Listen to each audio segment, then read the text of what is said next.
with 60 years of fascinating facts. This is the man from yesterday. And back in time we go to this time in 1967. Elvis Presley, who's 31, marries his raven-haired sweetheart Priscilla. She's 21, and they marry in Las Vegas. And almost immediately the news was flashed around the world that Elvis Presley had been married. They were the picture of true love. Elvis was the happiest I'd seen him in a long, long time, and it was a dream come true for Priscilla. And from this time in 1983, some top movies: Valley Girl, Monty Python's Meaning of Life, Tootsie, and Flash. 1978, Pete Rose collects his 3,000th hit, but the Reds lose to the Expos anyway, 4-3. Pete Rose got a 5-minute standing ovation. The 1-0 pitch, swung on. Pete Rose with base hit number 3,000 in his major league career as he lines a single to left. With more at manfromyesterday.com. With 60 Tahibo Tea years Club's of- original Pure Pau Arco Super Tea helps build red corpuscles in the blood which carry oxygen to our organs and cells. Our organs and cells need oxygen to regenerate themselves. The immune system needs oxygen to develop, and cancer dies in oxygen. So the tea is great for healthy people because it helps build the immune system, and it can truly be miraculous for someone fighting a potentially life-threatening disease due to an infection, diabetes, or cancer. The tea is also organic and naturally caffeine-free. A 1-pound package of tea is $49.95, which includes shipping. To order, please visit TahiboTeaClub.com. Tahibo is spelled T like Tom, A-H-E-E-B like boy, O, then continue with the word tea and then the word club. The complete website is TahiboTeaClub.com, or call us at 818-610-8088, Monday through Saturday, 9 a.m. to 5 p.m. California time. That's 818-610-8088, TahiboTeaClub.com. NBC News Radio, I'm Lisa Taylor. Former President Trump is in the air and off to New York City to face arraignment for allegedly sending hush money payments to conceal an affair. Trump is accused of making those payments to adult film star Stormy Daniels. He's expected to be arraigned in New York City tomorrow afternoon. Trump will then travel back to Florida tomorrow, where he's planning to deliver remarks. Natalie Migliori has more from New York City. Members of the media far outnumber the handful of demonstrators who showed up outside Trump Tower in support of the former president. They're trying to get the most powerful Republican off the ballot. Very honestly, very simple, people. It's a political witch hunt. They don't want him in Washington, D.C. because they don't want him to mess up the status quo. Passerbys against Trump started dueling chants with his supporters. Lock him up! Lock him up! Lock Bragg up! Lock Biden up! Now he's come home to roost. I'm Natalie Migliori, New York. The death toll from the weekend storms and tornadoes is rising to 32. The storm outbreak began Friday with over 50 tornado reports in 7 states in the South and Midwest.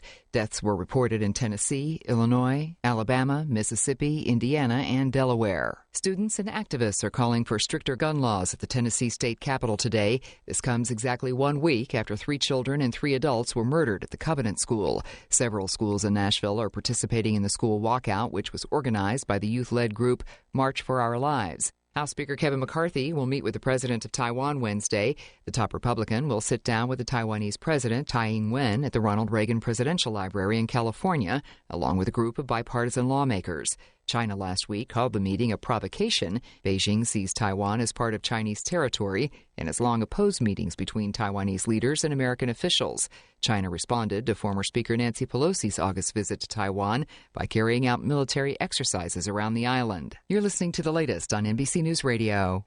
This segment is sponsored by PressPrint, Southern California's best full-service union printer and mail house. They offer the lowest prices around with unmatched service and reliability and free delivery throughout SoCal. PressPrint can print anything from letterhead, business cards, and campaign literature to mailers of any size, lawn signs, banners, door hangers, or just about anything you might want. PressPrint promises to save money for you, your business, or your campaign. If you'd like to learn more, contact Mike Krumbrand at PressPrint 714-399-8708. Get the union bug. Tahibo Tea Club's original Pure Pau Arco Super Tea comes from the only tree in the world that fungus does not grow on. As a result, it naturally has antifungal, anti-infection, antiviral, antibacterial, anti-inflammation, and anti-parasite properties. So the tea is great for healthy people because it helps build the immune system, and it can truly be miraculous for someone fighting a potentially life-threatening disease due to an infection, diabetes, or cancer. The tea is also organic and naturally caffeine-free. A 1-pound package of tea is $49.95, which includes shipping. To order, please visit TaheeboTeaClub.com. Taheebo is spelled T like Tom, A-H-E-E-B like boy, O, then continue with the word tea and then the word club. The complete website is TaheeboTeaClub.com or call us at 818-610-8088, Monday through Saturday, 9 a.m. to 5 p.m. California time. That's 818-610-8088, TaheeboTeaClub.com. Rawlings Automotive Inc. reminds listeners to take a moment to recognize our men and women in uniform who are serving our country. Their sacrifices help keep America strong and free. This reminder from Rawlings Automotive Inc. For all your classic car, hot rod, custom car, and truck needs, let Rawlings Automotive, years of experience, work for you. Call 951-361-3001. That's 951-361-3001. Visit RawlingsAutoInc.com. That's RawlingsAutoInc.com, or stop by 6107 Marlette Street in Mira Loma. That's Rawlings Automotive Inc. on the air because they care. The message of Brother Stair lives on here in Southern California on KCAA, Monday through Friday from 1 to 5 a.m. Hear the worldwide broadcast of the Overcomer Ministry from the Faith Cathedral Fellowship. Call for prayer requests or to make a donation at area 8435991215, beginning at 1 a.m. Monday through Friday. Hear it here on KCAA, AM and FM. It's time to shop in the cool, relaxed comfort of the Tri-City Shopping Center in Redlands, conveniently located on the I-10 freeway between the Alabama and Tennessee exits. Bring the kids too and watch them play in the only indoor fun center, High Five Indoor Playground, where parents are welcomed on the playground. Birthday celebrations are encouraged, so make plans for some great fun at the mall. More reasons why the Tri-City Center is called the Mall with a Heart. Del Walmsley and the Wealth Cycle. This is the wealth cycle that I've taught for 30 years. Buy one house, 10 houses, an apartment, 2 apartments, 8, 20, 500 units, 1,000 units, 2,000, 5,000 units. And as you keep putting the money and the profits back in, you become one of those rich people, and much quicker than you'd even believe. Learn Del's Wealth Cycle at GiveMeTotalFreedom.com. Use promo code 2023. Save 60%. Code 2023. GiveMeTotalFreedom.com. GiveMeTotalFreedom.com. This segment is sponsored by Press Print, Southern California's best full-service union printer and mail house. They offer the lowest prices around with unmatched service and reliability, and free delivery throughout SoCal. Press Print can print anything from letterhead, business cards, and campaign literature to mailers of any size, lawn signs, banners, door hangers, or just about anything you might want. Press Print promises to save money for you, your business, or your campaign. If you'd like to learn more, contact Mike Kroonbrin at PressPrint 714-399-8708. Get the union bug. You're on board KCAA's Inland Talk Express. KCAA, Loma Linda, 1050 AM, the station that leaves no listener behind. With 60 years of fascinating facts, this is the man from yesterday. And back in time, we go to this time in 1956. Terry Toons cartoons, which are going strong on Saturday mornings with CBS TV's Mighty Mouse Playhouse, would now be available to more TV stations. Terry Toons cartoons were originally created for the theaters. Here I come to save the day. That means that Mighty Mouse is on the way. And from this time in 1966, still getting good ratings on CBS TV daytime is the game show Password with host Alan Ludden. The password is mansion. The password is aquarium. 10 points, Carol. See if you can get Lane Merlin to say that word. The password is customer. Now, here's your host on Password, Alan Ludden. And from around this time in 1976, comedian David Brenner makes yet another appearance on The Tonight Show with Johnny Carson. David Brenner's become so popular that CBS has signed him to star in a new sitcom called Snips, about a hairdresser. And let me ask you a question. I don't know what this is because I'm from New York. What is a New York steak? What is that, a piece of meat with soot and dirt all over it? What is that? Right, and written on the side, call Mary, 711. With more at manfromyesterday.com.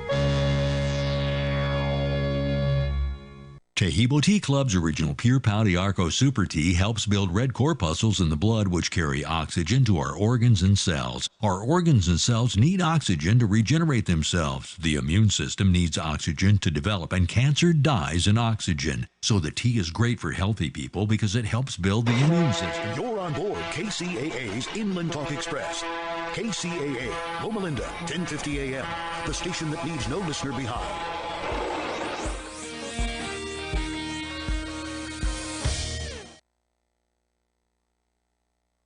I'm Stephanie Shelton, CNBC. Welcome to the second quarter of 2023 and the first trading day of April on Wall Street.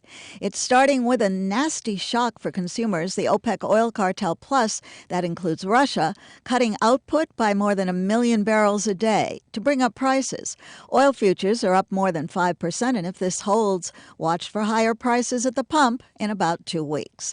McDonald's is shutting its U.S. offices through Wednesday. It's making a bunch of job cuts, and it wants to do it virtually, no face-to-face pain. The WrestleMania's WWE is being sold to UFC owner Endeavor. And if you search for the New York Times this morning on Twitter, you'll notice the verified blue check is gone. The weekend was the deadline Elon Musk set for all users who want to be verified to buy a subscription. The Times, LeBron James, and a host of others refused. There is a special gray check for the president and vice president. I'm Stephanie Shelton, CNBC. Are you the parent of a 2 to 7-year-old? Listen closely for an exciting free radio offer. By now, you've probably heard of ABC Mouse, the Parents' Choice Award-winning online learning program that's actually changing the lives of early learners everywhere. ABC Mouse is like a little one-on-one teacher. It has helped her so much. Right now, we're offering a special radio promo to try it free for a month, but you have to go to abcmouse.com/radio to claim your free month. That's abcmouse.com/radio. Sponsored by Age of Learning. Dazzling decal on Daisy's Donuts window. Bold banner at Barry's Barbershop. Prominent poster at Penny's on Park Place. This is your sign. Well, signs. To try Staples and see the difference. Get $15 off signs, banners, and posters when you spend $75 or more. From Staples, and I couldn't miss it. Ends 4/15. Visit staplesconnect.com/printbig for details. Located in the heart of San Bernardino, California, the Teamsters Local 1932 Training Center is designed to train workers for high-demand, good-paying jobs in various industries throughout the Inland Empire. If you want a pathway to a high-paying job and the respect that comes with a union contract, visit 1932trainingcenter.org to enroll today. That's 1932trainingcenter.org. Are you underpaid and overworked? Is a living wage and employee benefits like affordable health care more of a dream than a reality for you and your family? If so, it's time to form a union. Don't be denied the wages and benefits you deserve. Come together in a union with the power of numbers. A union is not a privilege, it's your right, and it will make a difference. Contact Teamsters Local 1932, a powerful and successful labor union in San Bernardino, by visiting teamsters1932.org/organize to start today. Labor unions built the middle class, and the middle class built America. That's the message from Teamsters Local 1932, a strong and successful labor union based in San Bernardino that represents over 14,000 hardworking people across the Inland Empire. The Teamsters are ready to help you organize for better pay, increased benefits, and improved working conditions. Reach out to Teamsters 1932 at teamsters1932.org/organize to speak with an organizer today. One of the best ways to build a healthier local economy is by shopping locally. Teamster Advantage is a shop local program started by Teamster Local 1932 that has brought together hundreds of locally owned businesses to provide discounts for residents who make shopping locally their priority. Everything from restaurants like Corky's to fun times at SB Raceway and much, much more. If you're not currently a Teamster and you want access to these local business discounts, contact Jennifer at 909-889-8377, extension 224. Give her a call. That number again is 909-889-8377, extension 224. The voice of the working class, Rick Smith.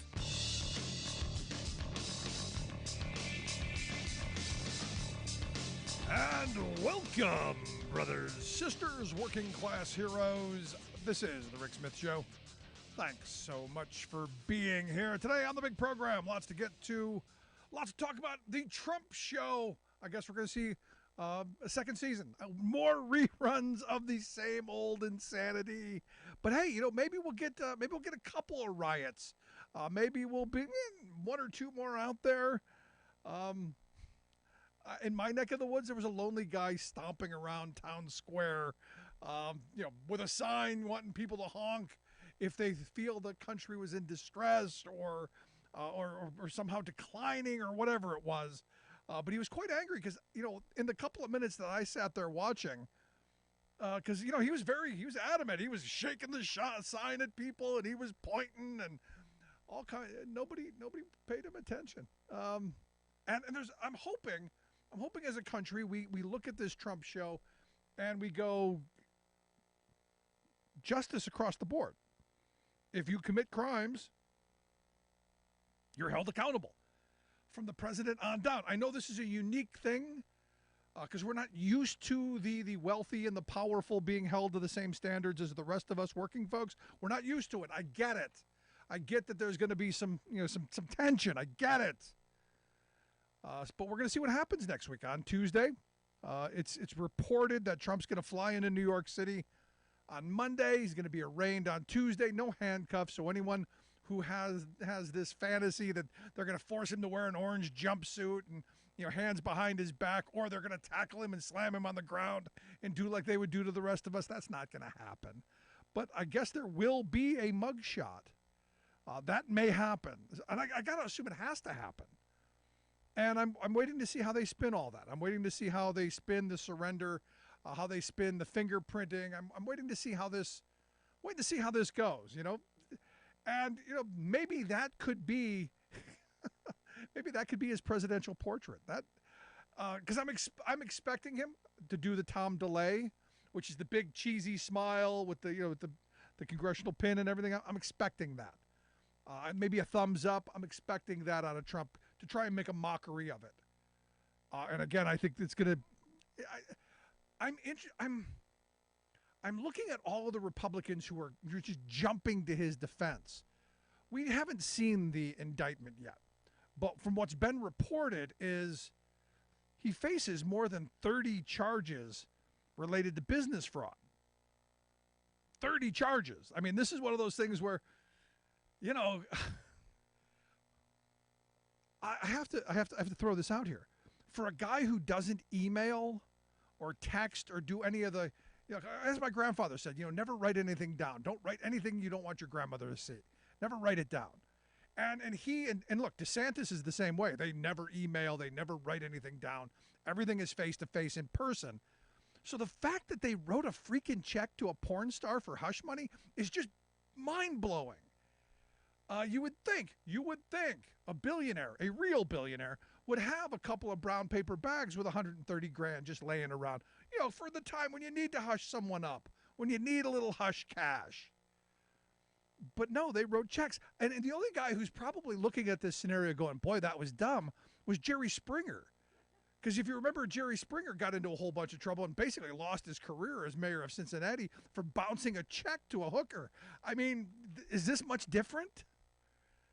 So that's where my mind went today. But, I guess it's going to be interesting to see how this plays out because the F channel is going all in. They're calling for protests on Tuesday, just to gin up the crowd because it's a good organizing opportunity for them. Good list building. You're going to get some eyeballs back on the channel again, going to bring their ratings back around. This is good for them.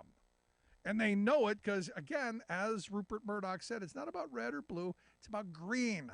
This will sell. This should get the base all foaming at the mouth and tingly in the panties and all wadded up and ready to go.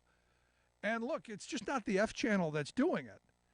You had Marjorie Trainwreck Green out there, tweeting out today, New York, put on your MAGA hats.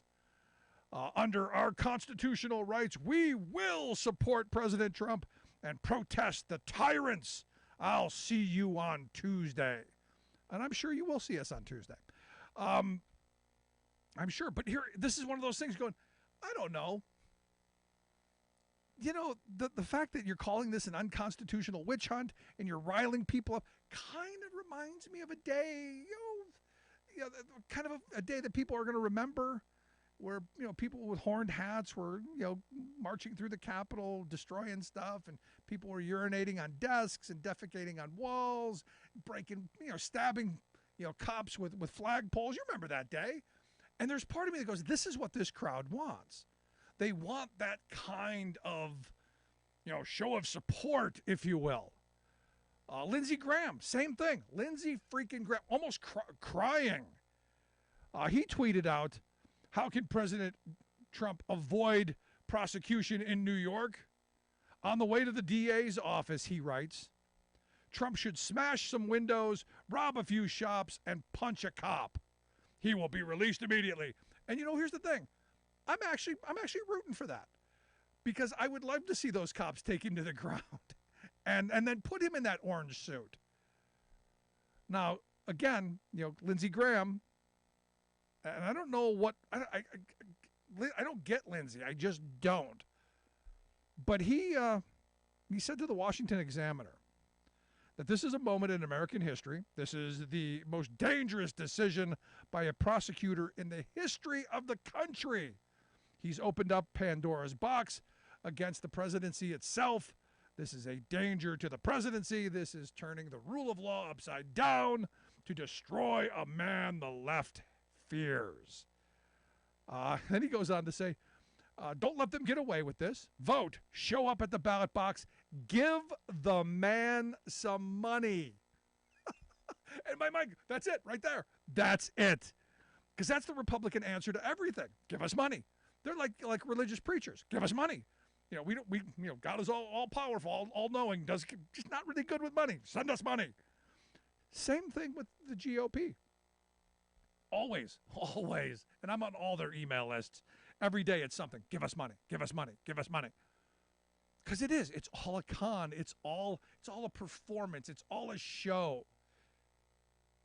And are we surprised that the con man in chief himself is at the center of this, and the Trump show is back, and it's going to get good ratings?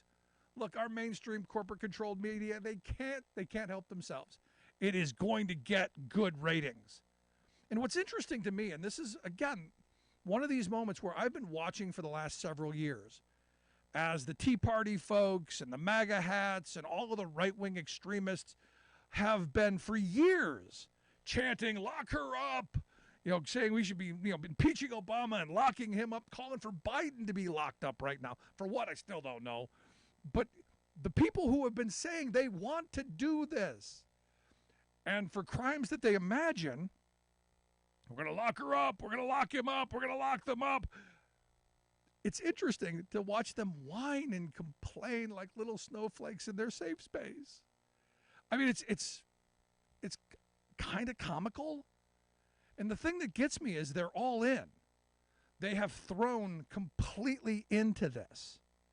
They're defending him. There's nothing here. And look, we haven't seen the indictment. But what we do know is that this case isn't difficult. Not a tough case. Not hard to figure out. Because understand, the Trump Justice Department, and this is the beauty of this, the Trump Justice Department found that hush money was paid to a porn star. Michael Cohen went to jail for it. Now, they conveniently forgot who the hush money was to benefit. We've forgotten that Cicero que bono, to whose benefit. We've forgotten that. But somebody went to jail for it. This was a crime. The Trump Justice Department said was a crime. So this isn't hard. This isn't difficult to figure out. Now, there are people who are going, well, New York, they're going after him because, they're hostile. No, they're not hostile to Trump. Trump owned New York. That's his hometown. That's his turf. If there's anywhere in this country where Trump wants to have a trial, it's going to have to be in New York, because he's greased more palms there than you can imagine. So this idea that, well, they're going after him and they're going to be hot. No. He's happy for it. And look, this is good for him in the primary. This is going to make him the martyr. This is going to get the Republican voters all angry. And this is what the Marjorie Three Names and what the Lindsey Grahams and what the fake newses are doing. This is what they're doing. They're riling up the base, getting the base all tingly and wadded up in the panties so that they're going to go out and support this guy just to own the libs. That's what this is going to be. They're going to come out and do this just to own the libs. Now, I don't know how it'll play out in the general, but I think in the primary, this is a win for him, and he's going to play it for every bit. He's going to play the martyr card. Oh, we're going to see it. I'm going to, right now, even before I see the performance, I'm going to go to the Academy and ask for an Academy Award because I'm expecting this to come. I'm expecting the martyr, the victim. Oh, it's going to be interesting to watch at how good of a performance he can put on. And, of course, how much whining and grievance and all that we're going to see. But interesting, gonna something to watch. Now, I've had people say, there's nothing here. And look, I'm on the boat that this is, compared to everything else, small potatoes. But someone went to jail for this. I mean, I keep coming back to that. Someone went to jail for this. And understand, well, people are like, well, I don't know what the big deal was. He's paid off other women in the past. I mean, this Playboy Bunny, he paid off $150,000 in the past. This one was a little different, I think. Because if you remember the Access Hollywood tape, the one where if he sees a woman, he's going to run on her like a you-know-what and grab her by the you-know-what. And you remember that? The tape of, I take what I want. And, all of that. I'm not going to rehash all that. But, do you think that would have cost him 70,000 votes if on top of that came the porn star story? When the fact of the matter is Michigan, Wisconsin, Pennsylvania, 70,000 votes is what got him those states. So I find it interesting. We are going to watch this play out. This is much must-see TV. And I think it's going to be fun on a certain level to watch those who for years, in fact, in my neighborhood, had lock her up signs in their yards. I'm going to watch them whine and complain and carry on. Also, my favorite truth over at Truth Social, the president at 3 o'clock in the morning. Donald Trump truthed out a question. Where's Hunter? And my thought went to, I know where Hunter is right now. He's laughing at you because for all the calls to investigate and throw him in jail, you're the one who's been indicated.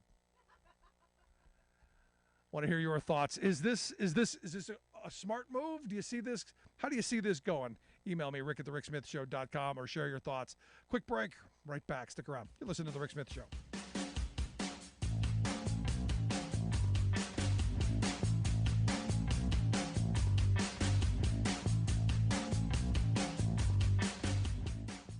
We are AFGE, the American Federation of Government Employees. We represent 700,000 federal and D.C. government workers who are the vital threads of the fabric of American life. We support our nation's military. We take care of our nation's veterans. We protect our nation's borders. We respond to our nation's crises and natural disasters. We provide services to our nation's seniors. The American Federation of Government Employees. We work for America. The phone lines are open. Give Rick a call at 1-866-416-RICK. That's 1-866-416-7425.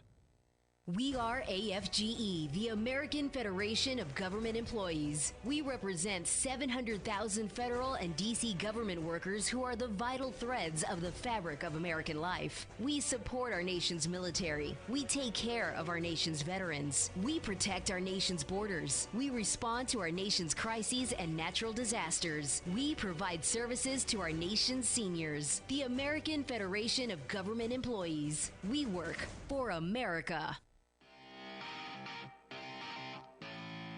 Welcome back to the Rick Smith Show. Now, here is Rick Smith.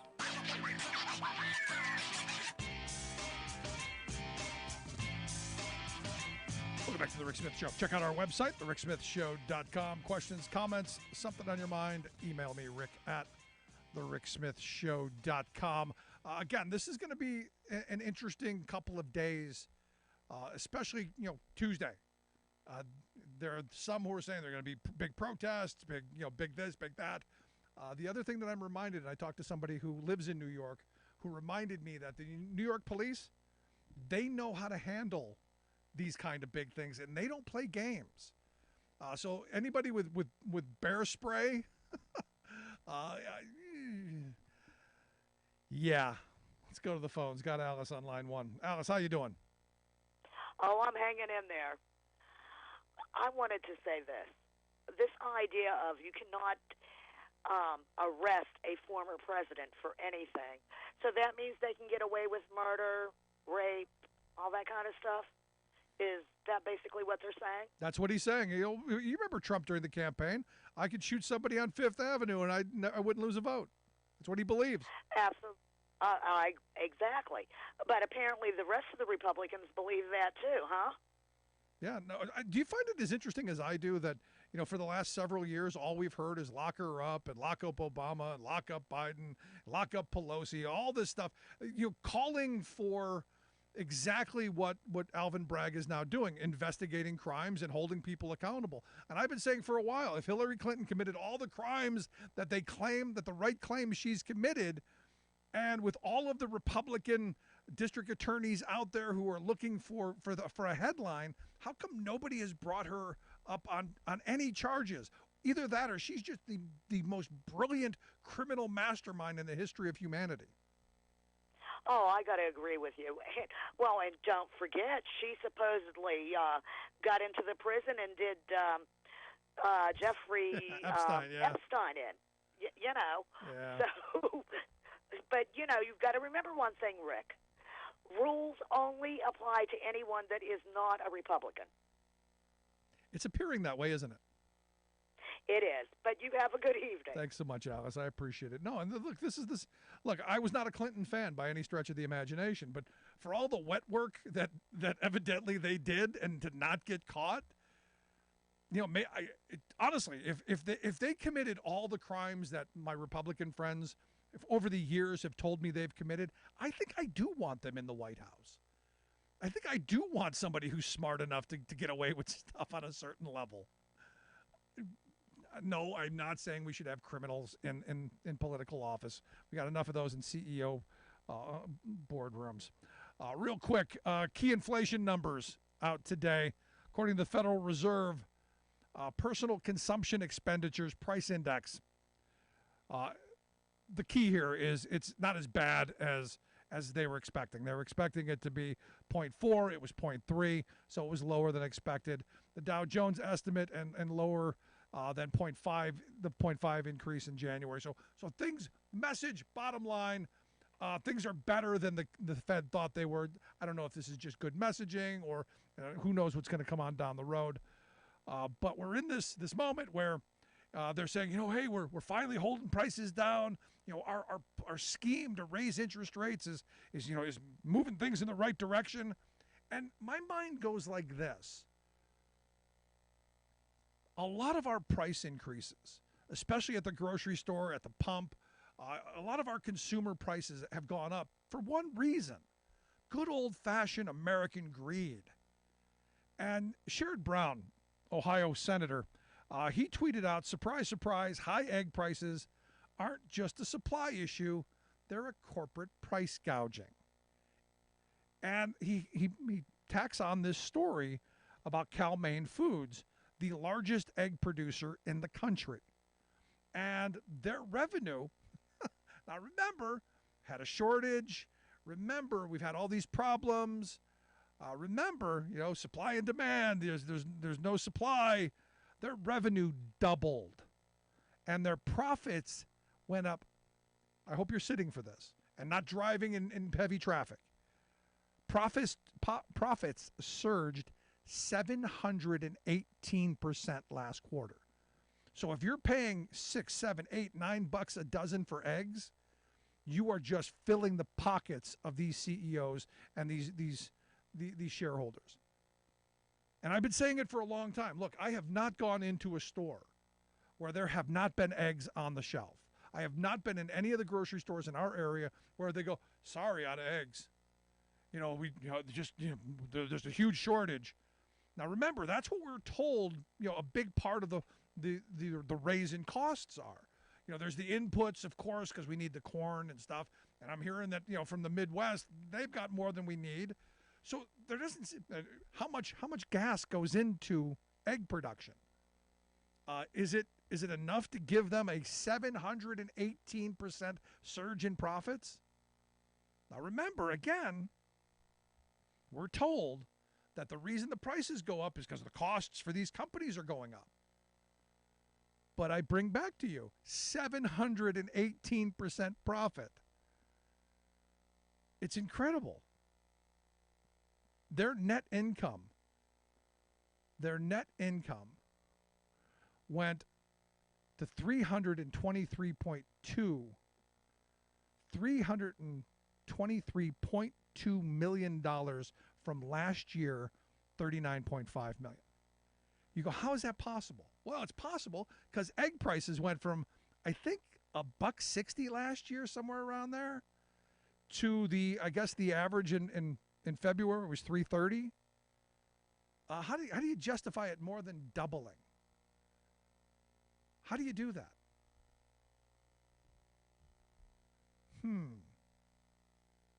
I guess the incredible edible egg is profit.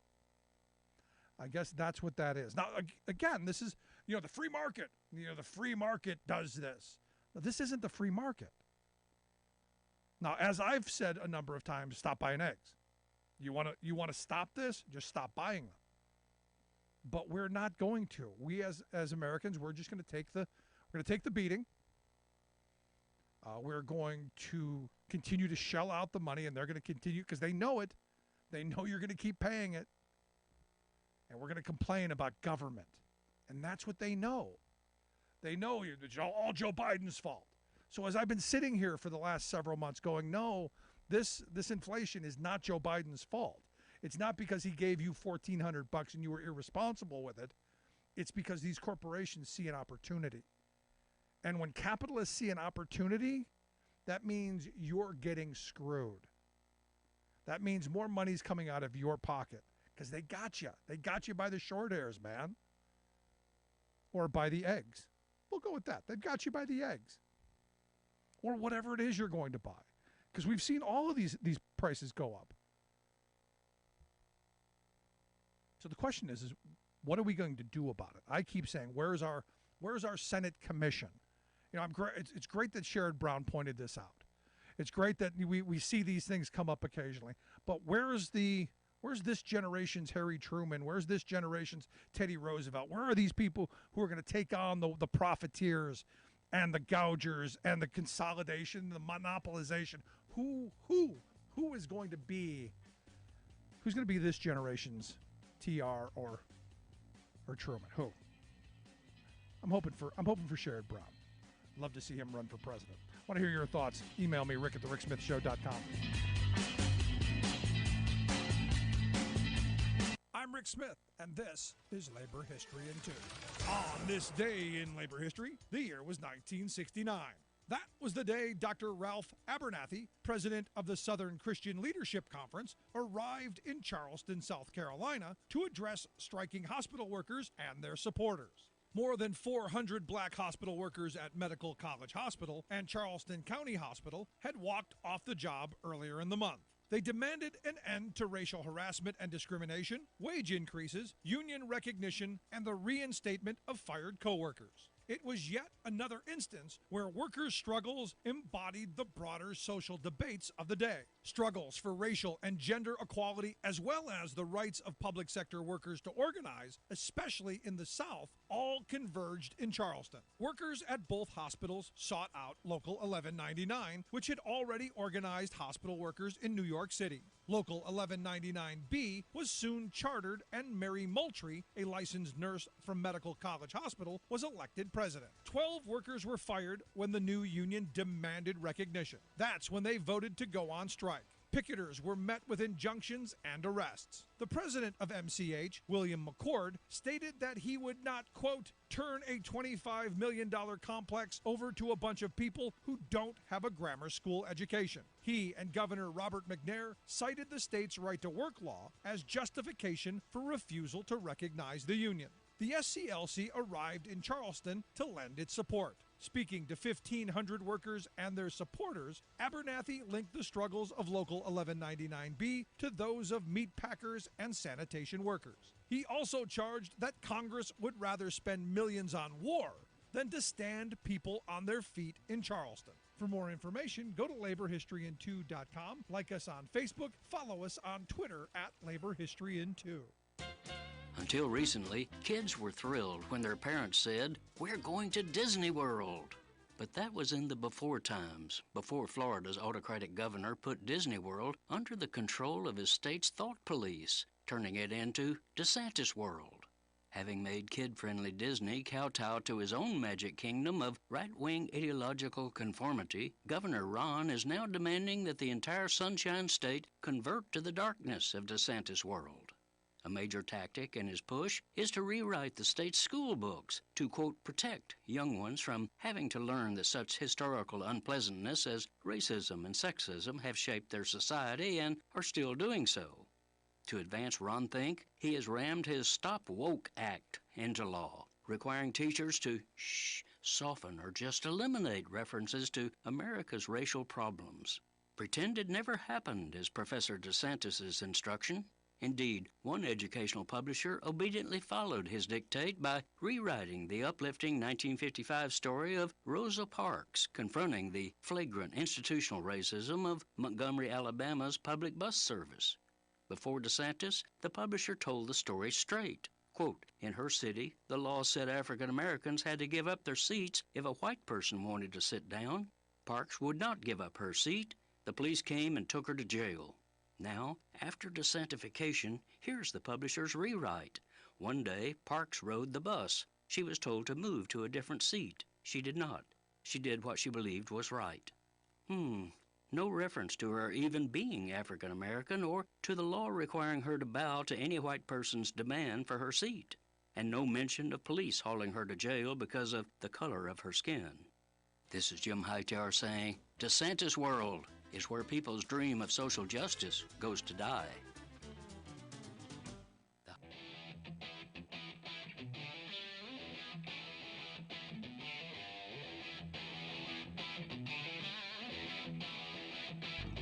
Welcome back to the Rick Smith Show. Now, here is Rick Smith. So as I started the show off today, the Trump show is back. I mean, this is all we're going to hear about for days and days. And I still like the idea. I think his mugshot should be his presidential photo or his presidential portrait, because you know he's going to go and mug it up for the camera. He has to.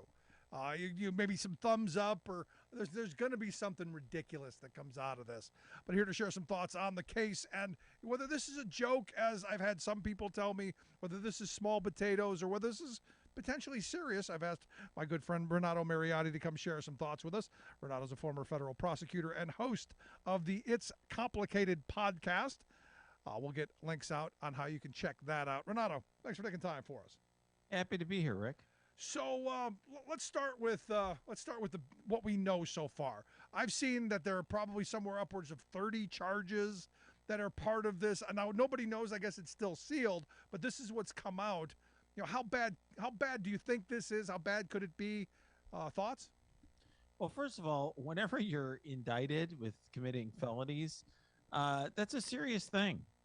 You know, I think it's one thing that's blown my mind is people have been like blasé about it on the internet. I mean, there's people on Twitter telling me like, oh, you know, aren't there going to be any consequences for this guy? And it's like, well, he just got indicted. Like, you know, for people, I was a federal prosecutor for a long time, and you know, I've been in private practice for several years. And when I represent somebody who's been indicted, it's like a major life event for them. Yeah. I mean, for most people, and you'll say, well, yeah, but they're not rich. Well, no, most people who can pay me, can afford my law firm, have good money, doing pretty well for themselves.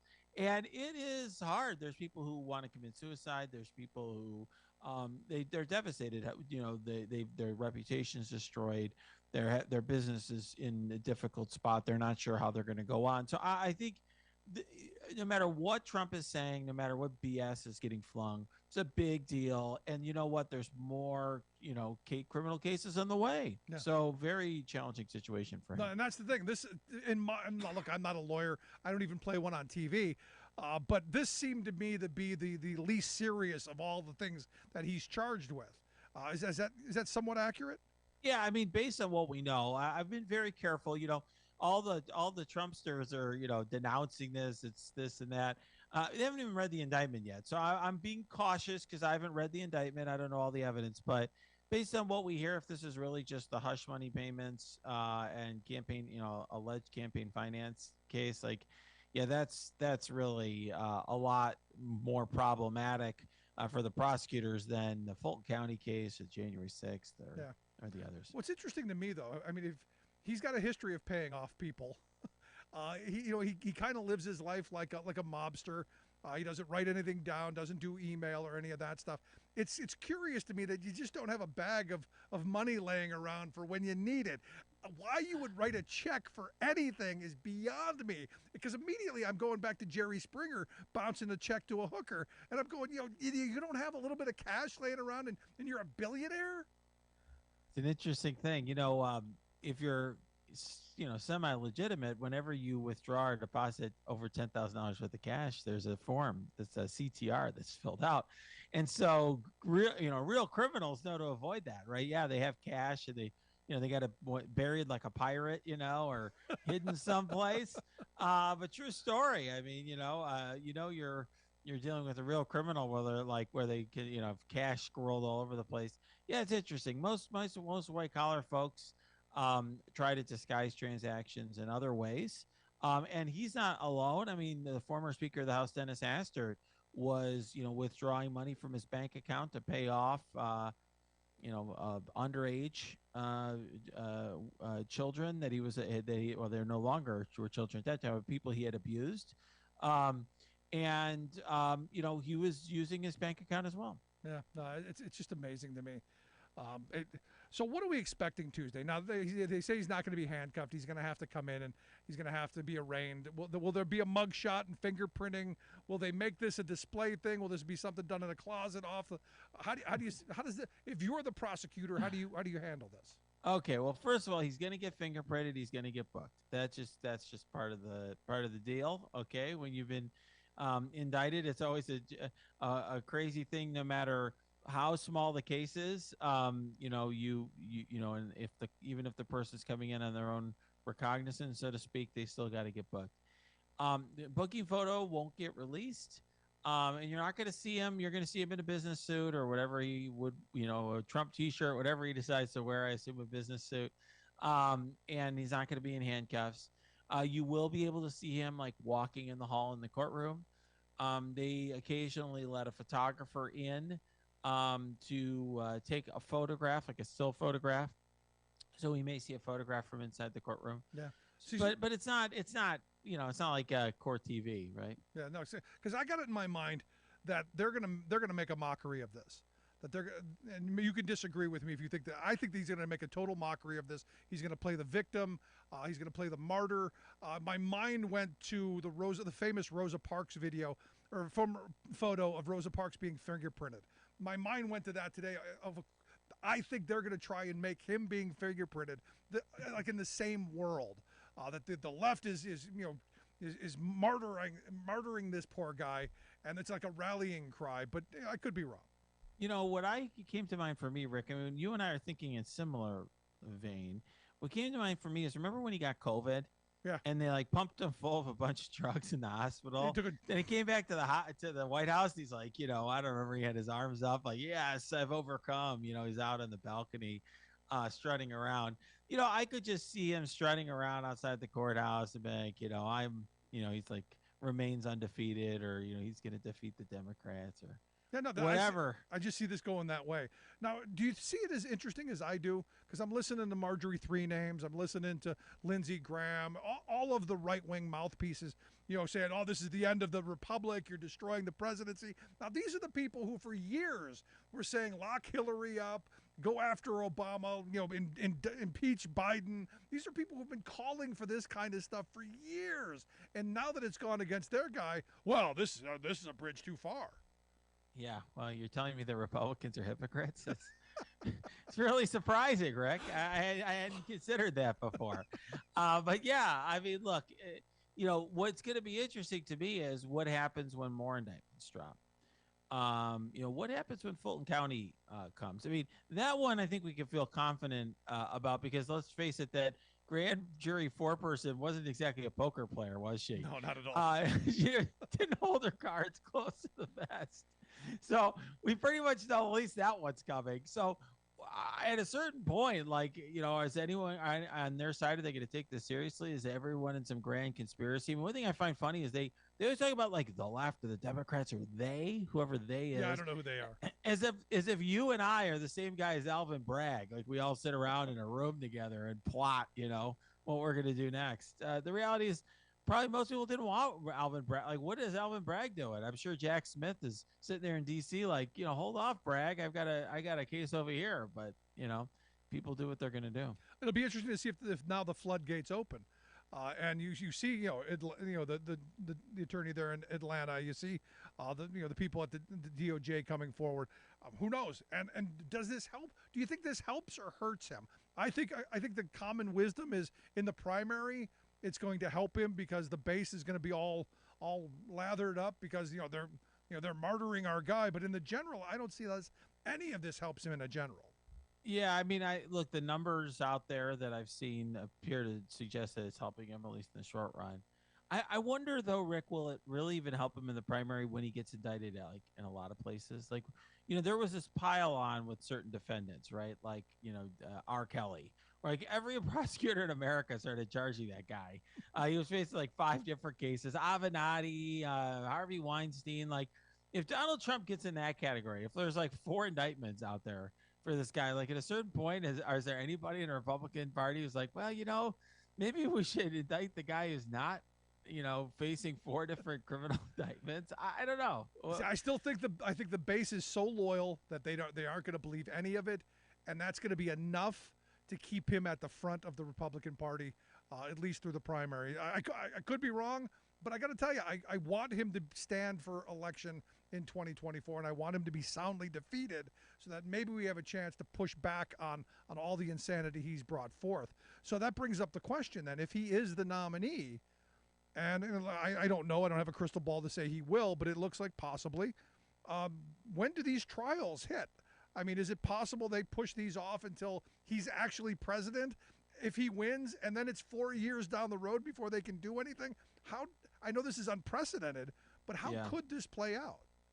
Well, let's put aside the president thing for a minute. Let's just say that this guy was John Doe, CEO of a big company. I would tell him, look, New York courts are really backlogged, and you got a lot of potential legal challenges you can raise in this case. There's a lot of kind of unusual things going on there. This case probably not going to go to trial until 2024 at least. So you can, there's a lot that you could do in this case to, push it off even further. Now, but one strategic thing, just legally, by the way, I'll just say is, when you have multiple indictments, often you try to speed the weak ones up. You speed up the weak one, you slow down the rest of them, so your weakest case goes first. But going to the presidency point, we have never had a situation where we'll start federal, where one branch of government, the judiciary, is trying to imprison is imprisoning the executive, right? And we certainly never had a situation where you had one level of government, like a state or local government, try to imprison the federal executive. I don't know what happened there. That's probably above my pay grade. That's some sort of it sounds like a what if episode, Marvel what if or something, more than a constitutional law question. But I've never, it blows my mind. That's beyond my understanding. This whole thing, no one would have written this script. If you wrote this script and went to Netflix, they wouldn't even send you to Hulu. They would just show you the door. Oh, it's insane. It's one of those. It's one of those movies that if you have one of those movies where it's like it's so hard to believe, like oh the president's on the plane and he ends up beating up all the terrorists and taking over the plane with his bare hands, like this is like one of those, Yeah. like right? I mean, it's pretty insane the things we're contemplating here. But hey, look, I've got some Trump supporter friends who've got flags of Trump looking like Rambo. That version of him could take on people on the plane. Yeah, right. Or there's also the one with the founding fathers all praying for him, laying hands on him. Yeah. This is again just way out. But as I'm looking at this, and I'm looking towards Tuesday, I see Marjorie Three Names and everyone calling for protests. While we're kind of making light of this now, this could turn seriously deadly, because there are people trying to stoke the anger and get people all riled up and bunched up in the panties. April 19th is coming very soon. I've got some serious concerns of where we're going as a country, especially when you're looking at some of the people who are doing some of the things they're doing. It's interesting. I think Trump is trying to rile up people to do like January 6th 2.0. And here's a prediction for you, Rick. Here's a hot take. I think imprisoning a lot of those people worked. It's been interesting to see. I follow a lot of right wingers online. It's been very fascinating to see some of the right wingers be like, "Yeah, it's a bad idea. Trump didn't help any of us. Like when we got imprisoned, like let's not do this." Lots of like super right wing people, Jack Posobiec and Jenna Ellis and a lot, Jesse Kelly, all these right winger, like super right wing MAGA types. Like, yeah, no, we're not going to rot in prison for this guy. Please do not follow this command. I think it's hilarious. No, it is hilarious because if he didn't do anything, you're right. If he didn't do anything from the first time, he's not going to do anything again. But the other frame that I keep hearing from those folks is they've got it in their mind that the FBI caused January 6th. So even just being around these places, they believe that it was the FBI that's responsible. They did this, and that if they go to another one, the FBI could do another thing, and that might keep them away. Yeah, or it's Antifa, or a plant or something else. Right? There's always someone to blame, and then yet the people who get arrested are heroes, right? These are the same guys who have the #1 best-selling album on iTunes. Singing with Donald Trump, right? The January 6th choir. They're a bunch of Antifa FBI informants who just happen to be Donald Trump fans, and we should all buy their album too. It's Donald Trump's backup band, Antifa FBI. You're right. That again, you're thinking this through too much. You gotta put that brain away. There you go. Stop it. It's like 1984. 1 + 1 = 3, right? Or you have to believe the absurd. That's the new math. Evidently, that's the new math. They were complaining about Common Core. This is no core. Yeah, no kidding. It makes no sense. So last question I've got for you on this, because again, this is what we're looking down the barrel of over the next several days. I have some concerns over. Do you think a timeline for the other ones are coming soon? Any word on the secession of possible more, or is this going to be it for a while? Yeah, I will tell you, I did not expect the Manhattan DA case to proceed like this. That's really came out of nowhere as far as I was concerned. Yeah, especially since they said they were taking a month off.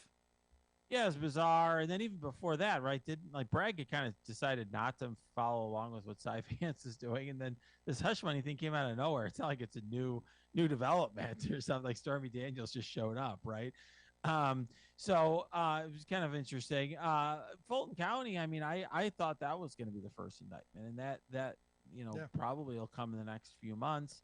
And then I don't know what Jack Smith's doing, but he's very aggressive. I mean, there's a guy hauling in Mike Pence. He's going after Trump's lawyers and getting the crime fraud exception to get all their private notes of their conversations with Trump. I mean, he's really going hard. So, I mean, I think that's the biggest danger. It's like, I don't know if you've ever watched like the Lord of the Rings movies where it's like, oh, you have all the different waves of the of the bad guys that come, and it's like at the it's like, oh, you think you got one, you've got the bad, there's one wave of guys coming and then another and another. I mean, this is sort of like Jack Smith's the kind of the final wave, for Donald Trump. Very difficult problem for him. Well, we're going to see how this plays out, as the Trump show probably going to get top ratings for a while. So Rupert Murdoch should be happy. Not about right or left, not about red or blue. It's about green.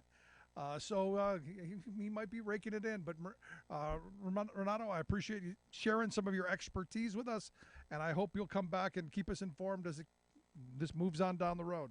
Absolutely. Thanks, Rick. Good stuff. Our good friend Renato Mariotti.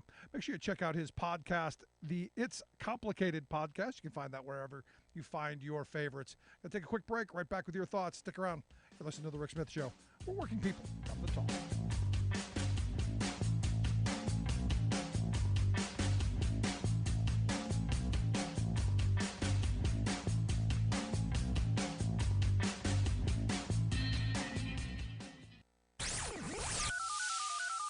Phone lines are open. Give Rick a call at 1-866-416-RICK. That's 1-866-416-7425. I'm Rick Smith, and this is Labor History in 2. On this day in labor history, the year was 1883. That was the day that cowboys went out on strike. The cowboys worked in the Texas Panhandle. Increasingly, the ranch land in the region was coming under the control of large corporate ownership. Cowboys saw their way of life changing. Work as a cowboy had always been hard. They often slept under the stars or in a tent. They worked long hours at tough physical jobs. At the end of a long day, all they had to look forward to was a simple meal of camp food. But it had been the practice that cowboys could retrieve part of their pay in newly birthed calves. Some cowboys were also allowed to round up unbranded cattle. In these ways, they could create small herds for themselves and get a stake at independence. But the new corporate owners clamped down on this practice. They also placed restrictions against cowboys gambling, carrying weapons, and drinking. Seasoned cowboys from 3 ranches gathered to plan a response to the changes. They penned a letter and sent copies to 5 large ranches. It read, in part, "We, the undersigned cowboys of the Canadian River, do by these presents agree to bind ourselves into the following obligations. First, that we will not work for less than $50 per month." 24 cowboys signed the letter, but the ranchers were able to hire scab labor. The strike ended in defeat. Change had come to the Panhandle, and not in a good way. I think I'd rather ride the rain. Labor History in 2 brought to you by the Illinois Labor History Society and The Rick Smith Show. For more information, go to laborhistoryin2.com, like us on Facebook, and follow us on the Twitters at Labor History in 2.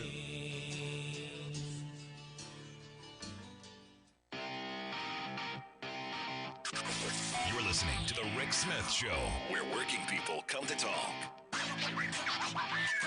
So Renato brought up Mike Pence, and I got to tell you, the Mike Pence thing popped into my head. Did you see the Wolf Blitzer interview with him, where he said, I think the time has come for federal legislation that would bring the death penalty to anyone that engages in a mass shooting that claims lives. There is so much insanity in that statement. You know, there should be the death penalty if anyone mass shoots and kills people. That's generally what mass shootings bring us. But here's the thing. Here's the one thing that, my friends on the death penalty side, I'm not a death penalty person. I don't believe in federal murder. I don't believe in state-sponsored murder. I do understand vigilante justice. I do, and I understand you touch my kid, think bad things are going to happen, and I'll take my chances with a jury. And I think a lot of people think that way. But I'm not in favor of state-sponsored murder. I'm not in favor because I know how unequally it is applied. People with resources tend to get away with double murder. Maybe we've seen that once before. But this, I saw this and I'm going, okay, time's come for federal legislation for the death penalty for people who do these mass shootings. And my mind goes, how many mass shooters have lived? I can think of that Dylan Roof guy, But they took him to Burger King, which is weird. He just shot some black people. What's wrong with that? Evidently, because you do that, go to Burger King. But most of these people, they don't care about living. They go into this knowing this is going to be my last day. So it's not the deterrent I think Mike Pence thinks it is. Now, understand, people on that side of the aisle, they're, we're gonna iron fist and we're gonna show them. If you're going to go and engage in this kind of activity, if you're going to go out and I'm going to go shoot up a place, you're not thinking about the death penalty. You're not worried about the consequences. This is how ridiculous this argument is. Now, again, the idea here is to get away from talking about the fact that guns kill people. I know people kill people, but guns help, yes. They do it much more efficiently than butter knives and plastic spoons. But this is to change the narrative, and to have Pence going, we should bring back the death penalty on the is just stupid. But again, this is what they do. This is how they change the narrative. What we should be doing is talking about, and I've had a bunch of these conversations here recently, talking about giving people a fighting chance. Now you got people, put a gun in every classroom. I'm sorry. I don't think the teachers want that, or I don't think it's going to help.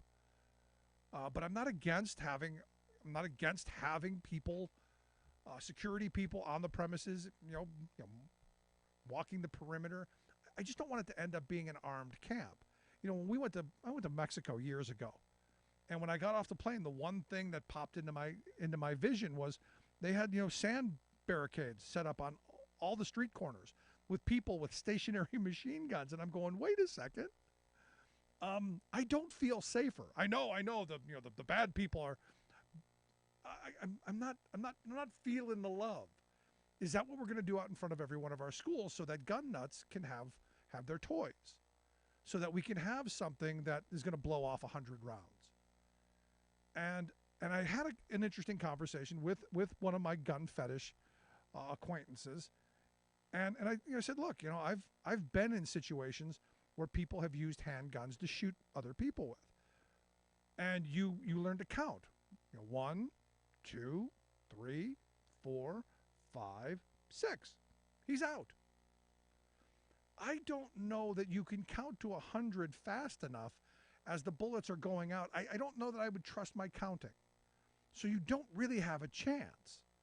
Maybe we could be talking about some of that. Maybe we could be talking about background checks and red flag laws, all kinds of things. And here's what the response always is. Well, you're not going to stop all of them.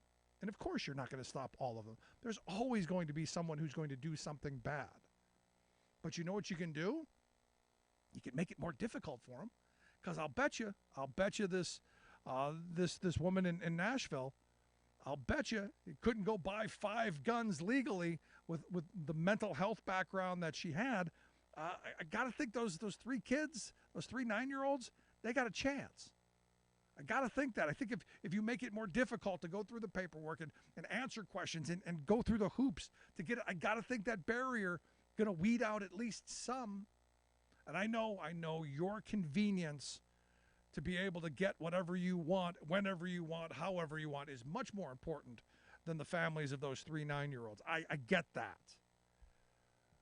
But as a society, this is a conversation we better figure out how to get our minds around. And I know my Republican friends, much like the congressman in Tennessee, we're not fixing it. It's not going anywhere. And they're already telling you they're not doing anything. There'll be no legislation. There'll be no movement. It's just your kids. Something interesting to think about. Want to hear your thoughts? Email me, rick@thericksmithshow.com.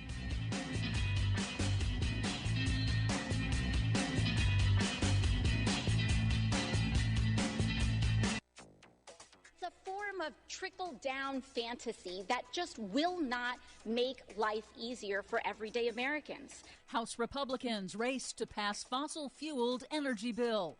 New studies warn extreme floods and droughts are getting worse due to global warming. Plus, renewables surpass coal for electricity generation in the U.S. for the first time in history.